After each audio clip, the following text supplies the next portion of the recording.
की दुर्दशा के लिए लालू और नीतीश ये दोनों जिम्मेवार हैं। जन सुराज की जो पूरी विचारधारा है, जो पूरा प्रयास है, इसमें किसी तरह के गठबंधन का कोई स्कोप है ही नहीं। कोई गठबंधन का कहीं स्कोप नहीं है, न चुनाव से पहले न चुनाव के बाद। जन सुराज 243 सीटों पर चुनाव लड़ेगा, 242 नहीं। और जीतने हारने के बाद जो भी परिणाम आएगा, मेरा अपना मानना है कि जो परिणाम आएंगे उसमें जन सुराज आपको अर्श पर दिखेगा या फर्श पर दिखेगा। अगर जनता को ये बात समझ में आ गई, इस प्रयास में लोगों का विश्वास दिखा, तो इतना सीट आएगा कि आपको किसी से गठबंधन की जरूरत नहीं पड़ेगी। लेकिन अगर लोगों को सारे प्रयास के बाद भी समझ में नहीं आया, तो इतना कम सीट आएगा कि गठबंधन बनाने की कोई जरूरत ही नहीं। तो मैं गठबंधन की कोई संभावना देखता नहीं हूँ। और दूसरी बात समझिए, लोग दलों का गठबंधन करते, 4, 5, 7, 8, 10 का गठबंधन। जन सुराज ने तो पहले बिहार की जनता ने 1 करोड़ लोगों ने मिलकर अपना गठबंधन कर लिया। ऑलरेडी जनता से गठबंधन हो गया। अब इसमें दूसरे के आने का स्कोप कहाँ? बिहार को उतना बदल पाएंगे जितना यहाँ की जनता बदलने को तैयार है। हमारा प्रयास जनता को समझाना है। हम बिहार को कैसे बदल देंगे? हम तो अपने मन से रोज कहते हैं कि 1 प्रशांत किशोर नहीं, 10 प्रशांत किशोर भी आ जाएं, तब भी बिहार नहीं सुधरने वाला है। बिहार तो तब बदलेगा, तब सुधरेगा जब बिहार के लोग सुधरेंगे। अगर आप 500 रुपया पर वोट देते रहिएगा, अगर आप 5 किलो अनाज के लिए वोट दीजिएगा, मंदिर मस्जिद जाति से ऊपर नहीं उठिएगा, तो प्रशांत किशोर आए या कोई आए, बिहार सुधरने वाला नहीं है। तो आपके सवाल का जवाब ये है कि बिहार उतना सुधरेगा जितना लोग सुधरना चाहते हैं। नीति नहीं है। मैं अपना जीवन 10 साल के दायरे में जीता। जो लोग हमको जानते हैं, हमने पहले 10 वर्ष संयुक्त राष्ट्र संघ में काम किया और उस संस्था में बहुत ऊंची पोस्ट पर, ऊंचे पद पर थे।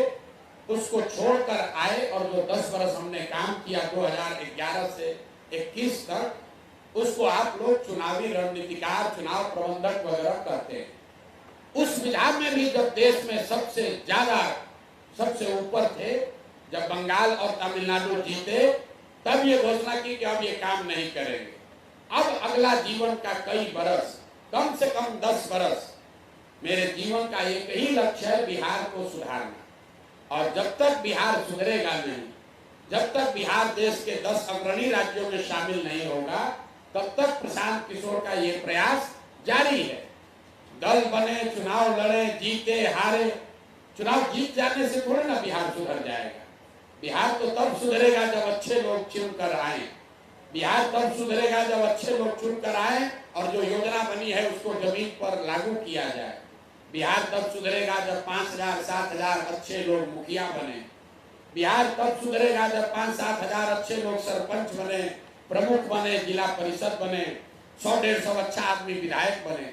खाली सरकार में चुनाव जीतने से अगर बिहार सुधरना होता तो जन सुराज का क्या होगा उसको छोड़िए। 2015 में तो हम महागठबंधन के साथ बिहार जीत गए थे। हमने 7 निश्चय का कार्यक्रम भी बनवाया, अपने हिसाब से जिसको जरूरत जिम्मेवारी देनी थी उसको जिम्मेवारी भी दी, लेकिन उससे तो बिहार नहीं सुधरा। मेरा अपना 10 वर्ष का अनुभव है, चुनाव जीतने हारने से व्यवस्था बदल जाए ये जरूरी नहीं, और उसी 10 वर्ष के अनुभव के आधार पर ये प्रयास कर रहे हैं। बिहार में सुधार तब होगा जब समाज सुधरेगा। तो मेरा लक्ष्य, मेरी जिम्मेवारी समाज को जगाना, समाज को सुधारना है। समाज सुधरेगा, अपने आप राजनीति भी सुधरेगी, राजनीति सुधरेगा, सरकार भी, व्यवस्था भी सुधर जाएगी। राजनीति जो है वो समाज का आईना है। समाज में चोरी है तो राजनीति में चोरी है, समाज में जाती है तो राजनीति में जाती है। ऐसा नहीं है कि समाज में सब अच्छा है और राजनीति में सब खराब है। थोड़ा उसका एक्सटेंट कम या ज्यादा हो सकता है, लेकिन जो ताकत, जो अच्छाई, जो खराबी आपको समाज में दिखती है वही चीज राजनीति में भी दिखती है। बिहार पर फोकस इसलिए है कि बिहार के मिट्टी में हमारा जन्म हुआ है। यहीं पर हमारे दादा बैलगाड़ी चलाए, मजदूर रहे, यहीं पर हमारे बाबूजी डॉक्टर रहे, यहीं पर सरकारी विद्यालय में पढ़कर हमने अपना जीवन शुरू किया। और बिहार देश का सबसे गरीब, पिछड़ा, निरक्षर, भ्रष्टाचार और बेरोजगारी पलायन वाला राज्य है। तो आप बताइए कि बिहार को सुधारने के लिए प्रयास चाहे आप करें या हम करें, प्रयास आज हो या 20 वर्ष के बाद हो, करना तो किसी न किसी बिहार के आदमी को ही पड़ेगा। तो अगर हमारे जैसे आदमी को की हिम्मत नहीं पड़ेगी तो बिहार को सुधारने का हिम्मत किसको पड़ेगा, आप बताइए। हम ये समझते हैं कि इस मिट्टी का कर्ज है, इसी मिट्टी से उठकर इतने बड़े बने हैं, तो हमें अपने राज्य, अपने जमीन, अपने लोगों के लिए कुछ करना चाहिए। सफलता मिले न मिले इसकी चिंता किए बगैर प्रयास करना चाहिए। हमारा काम है ईमानदारी और शुद्धता से प्रयास करना। समाज को समझ में आ रहा है कि नहीं आ रहा है, ये जांचना परखना आपका काम है। लेकिन अगर समाज को समझ में नहीं आ रहा है तो ये लाखों की संख्या में लोग हमारे साथ जुड़ क्यों रहे। हम कल यहाँ आए हैं तो 10 बजे रात में यहाँ हजारों लोग क्यों बैठे हुए थे, कुछ बात देख रहे होंगे तभी देख जुड़ रहे हैं। आप भी पत्रकार हैं, बड़े से बड़ा नेता कोई आ जाए, कोई यहाँ 1000 आदमी अपना पैसा लगाकर दे खपाकर पैदल नहीं चलने वाला। लोग पैसा देकर, खाना देकर, गाड़ी देकर लोगों को बुलाते हैं।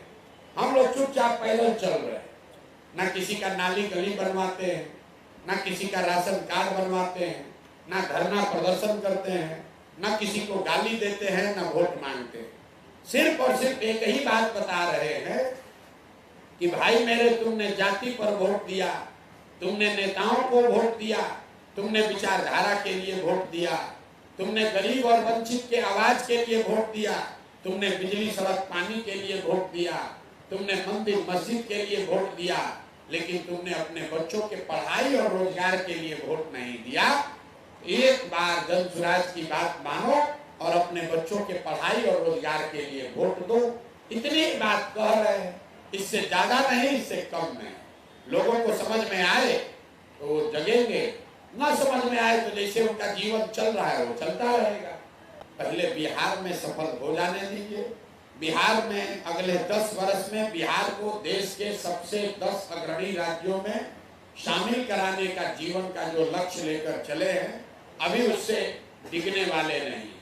ना हमको देश से मतलब है, ना हमको दुनिया से मतलब है। अपने जीवन का 10 वर्ष कम से कम बिहार को सुधारने के लिए लगाना चाहते हैं और उसके लिए अपना जो कुछ भी है, बुद्धि, साधन, पैसा, व्यवस्था, जो कुछ भी भगवान ने हमको दिया है, वो सब कुछ मैंने बिहार को सुधारने के इस अभियान में दांव पर लगाया है। और मेरा विश्वास है कि बिहार की जनता, उसकी चेतना दब गई है, मरी नहीं है। वो विकल्प के अभाव में, विकल्प न होने की वजह से शायद गलत लोगों के साथ जुड़ गया है। लेकिन जब उसको अवसर मिलेगा, विकल्प बेहतर दिखेगा, तो निश्चित तौर पर वो अपने और अपने बच्चों के लिए बेहतर व्यवस्था बनाने के लिए लोग जुड़ेंगे और कंधा लगाएंगे।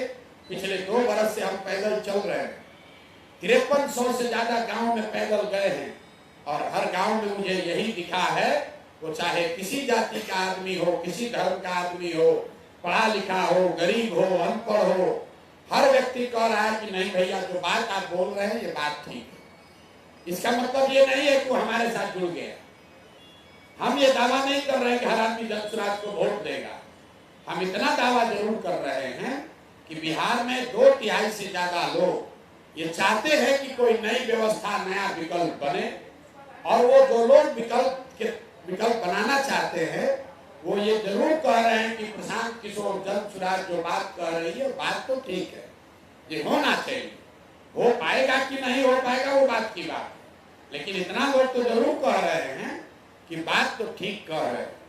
तब मैं काम पहले करता था, उस समय भी मैंने कहा है कि बंगाल का जब चुनाव का रिजल्ट आया था, उस दिन भी आप मेरा इंटरव्यू देख लीजिए, मैंने कहा था कि जो चुनाव आयोग है वो केंद्र सरकार के एक्सटेंडेड आर्म के तौर पर काम करता है।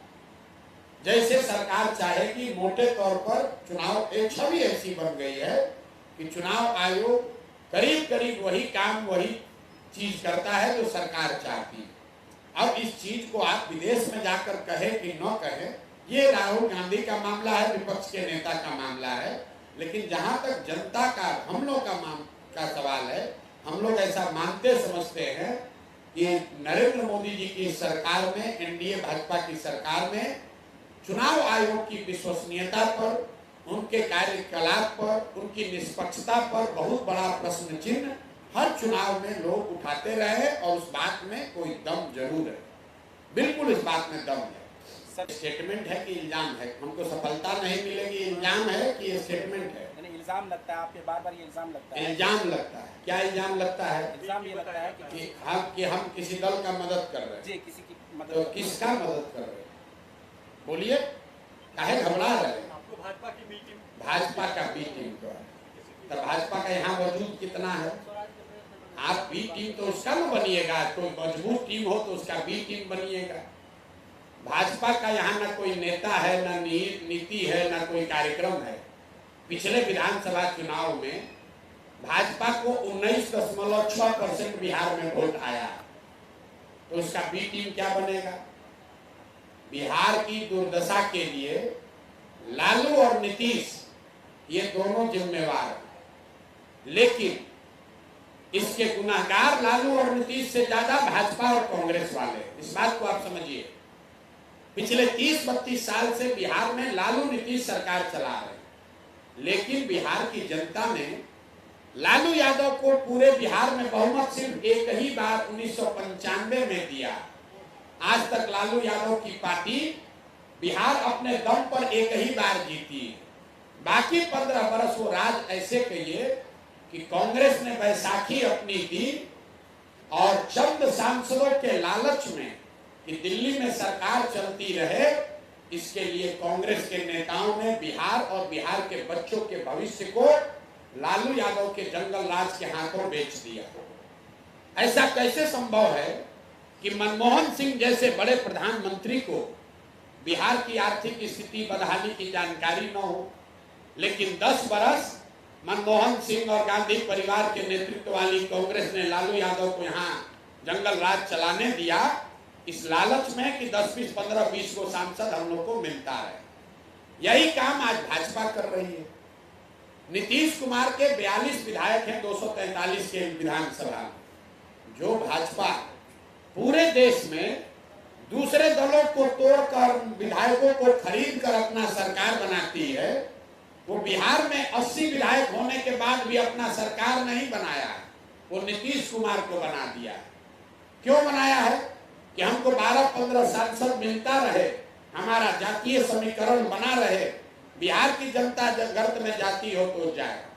तो इसीलिए मैं दोबारा कह रहा हूं कि बिहार की बदहाली के लिए सीधे तौर पर लालू नीतीश जिम्मेवार है, लेकिन इस बदहाली को बनाए रखने के रियल गुनाहगार कांग्रेस और भाजपा हैं, जो दिल्ली में सांसदों के लालच में दिल्ली में अपनी सरकार चलाने के लिए बिहार और बिहार के बच्चों के भविष्य का इन लोगों ने सौदा किया।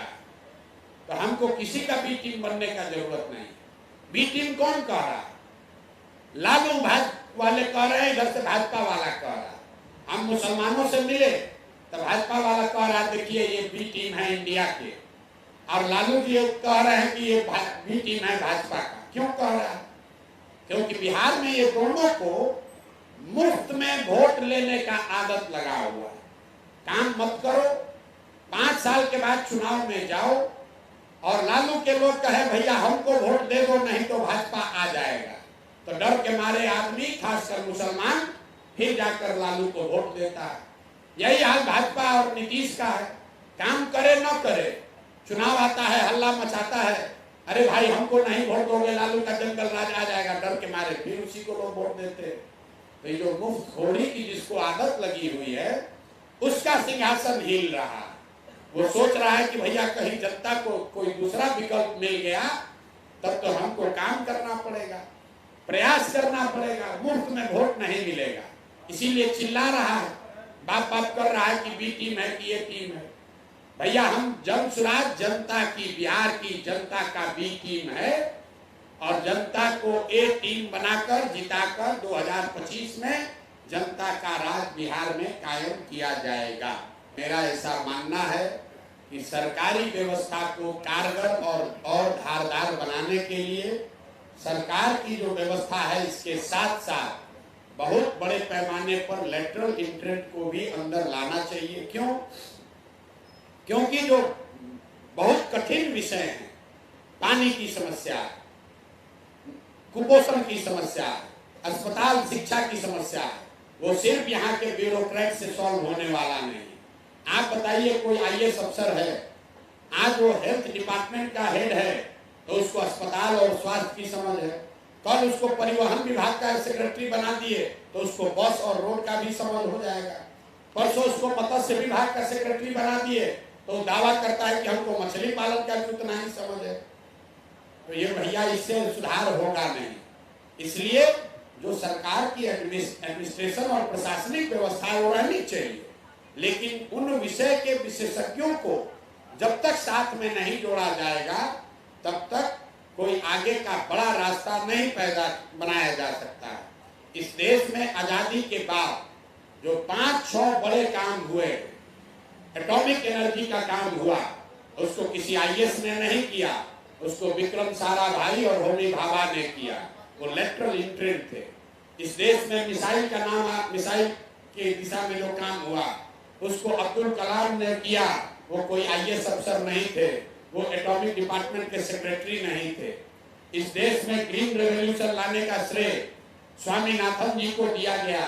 स्वामीनाथन जी एग्रीकल्चर डिपार्टमेंट के प्रिंसिपल सेक्रेटरी आईएएस नहीं थे। इस देश में डेयरी का काम, व्हाइट रेवोल्यूशन, प्रोफेसर कुरियन ने किया। कुरियन कोई आईएएस नहीं थे, लेटरल इंट्रेंट थे। देश में टेलीफोन की क्रांति का श्रेय बहुत हद तक सैम पित्रोदा को दिया जाता है। Sam Pitroda DOT, department of telecommunication के सेक्रेटरी नहीं थे, लेटरल इंट्रेंट थे। इस देश में आधार का जो आप कार्ड देख रहे हैं, आधार का कार्ड होम मिनिस्ट्री का सेक्रेटरी नहीं बनाया है, इसको नंदन नीलकर्णी जैसे लोगों को लाकर बनाया गया। ये आपको क्या दिखाता?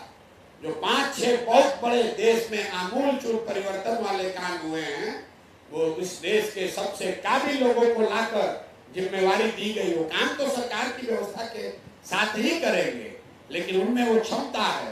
तो हम लोग इस पक्ष में हैं कि बिहार को अगर सुधारना है तो पूरे दुनिया में एजुकेशन को लेकर, स्वास्थ्य को लेकर, आर्थिक विकास को लेकर जितने बड़े लोग हैं, जो समझदार लोग हैं, जब तक उनको नहीं जोड़ा जाएगा तब तक बिहार में बड़ा सुधार नहीं हो सकता है। हम नीतीश कुमार नहीं हैं जो कहता है कि और किसी को कुछ आता ही नहीं है। नीतीश कुमार से कुछ भी पूछिए तो कहता है भाग, उसको कुछ बुझाता है, मगर उसी आदमी को खाली कुछ बुझाता। इंजीनियरिंग पढ़ा हुआ आदमी बिहार के गांव-गांव में 10-10, 20-20 को इंजीनियर। नीतीश कुमार पढ़े लिखे व्यक्ति है, लेकिन बिहार के एकमात्र पढ़े लिखे व्यक्ति नहीं है। इनसे बहुत ज्यादा पढ़ा लिखा, होशियार, समझदार लोग दुनिया भर में बिहार का आदमी अपना झंडा गाड़ा है। जरूरत इस बात की है कि उनमें जितने लोग बिहार में आकर अपना योगदान करना चाहते हैं, बिहार के समाज के विकास के लिए कुछ करना चाहते हैं, सरकार की व्यवस्था में इसका प्रोविजन होना चाहिए कि वो लोग आए और यहाँ के विकास में अपना योगदान कर सके। क्यों नहीं होना चाहिए? बिल्कुल होना चाहिए। यहाँ का 4 घटिया भ्रष्ट अफसरों से थोड़े बिहार सुधरेगा। जब यहाँ के सबसे ज्ञानी समझदार लड़के वापस लौटेंगे, वो लोग यहाँ काम करेंगे, तब न देश सुधरेगा, तब न बिहार सुधरेगा। बिहार में, यहाँ देश में, मैं आपको बता रहा हूँ, एक बहुत बड़ी इकोनॉमिस्ट है प्राची मिश्रा, आप नाम नहीं जानते होंगे, आप रघुराम राजन का नाम सुनते हैं। करीब करीब उनसे उनके समकक्ष उतनी बड़ी इकोनॉमिस्ट पटना की है। आपने कभी सुना कि बिहार सरकार ने प्राची मिश्रा को बुलाकर पूछा, या उन जैसे इकोनॉमिस्ट को बुलाकर पूछा कि भैया बिहार में इकोनॉमी को कैसे गति दिया जाए? यहाँ तो डिपार्टमेंट में 4 अफसर बैठा है जिसको कुछ आता जाता है नहीं, और वही अपना ज्ञान दिए जा रहा है और बिहार की जनता को मजदूर बनाकर घुमा रहा है 30 वर्ष से। तो बिल्कुल हम लेटरल एंट्री के पक्ष में हैं, क्योंकि वहीं से ज्ञान, वहीं से समझदारी, वहीं से अनुभव, दुनिया भर से जो अच्छी सीख है उसको लेकर ही बिहार को बेहतर बनाया जा सकता है। चंद भ्रष्ट अफसरों के, चाटुकार अफसरों के सुझाव से, उनके प्रयास से बिहार को नहीं सुधारा जा सकता।